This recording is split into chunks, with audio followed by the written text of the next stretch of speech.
Ang susunod na programa ay rated PG. Ito ay nangangailangan ng patnubay at gabay ng magulang para sa mga batang manunood.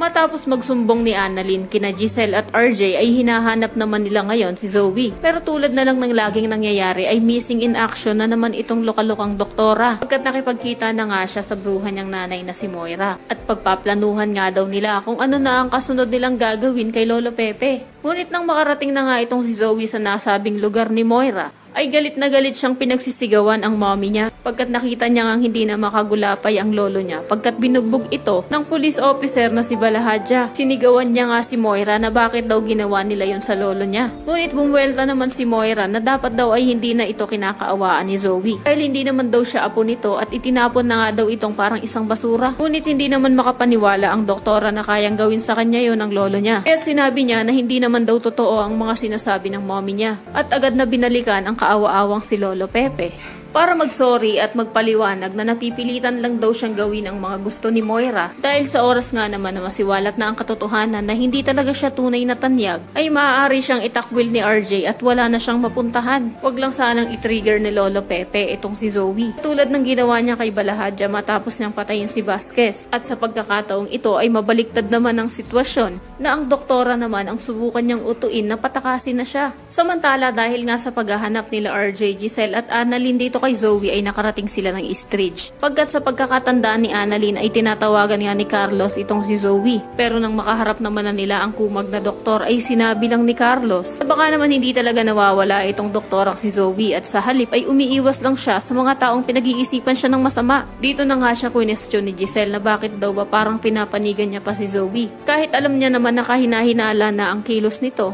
at bukod sa lahat ay hindi niya naman ito kaano-ano. Alibay naman ni Carlos na hindi niya daw pinapanigan ang doktora. At wala rin daw silang koneksyon dalawa. Ngunit dito na siya pinaamin ni Annalyn na kung talagang wala daw silang koneksyon, bakit niya ito tinatawagan sa telepono niya? Lingid nga kasi sa kaalaman ni Carlos na si Annalyn ang may hawak ng telepono ng bruhildang doktora. Kaya wala na itong maitatago pa. Gayunpaman, kung isa ka rin sa mga nagnanais na itong si Doc Lindon ay gawin na ang tama at wag na siyang manahimik. Dahil ngayon nakikita niya nang ang pinahihirapan ni Carlos si Annalyn at panay si Zoe lang ang iniisip niya, ay nararapat lang na ipagtapat niya na ang katotohanan na mag-ama talaga ang dalawa, ay pakiclick naman ang like at subscribe button.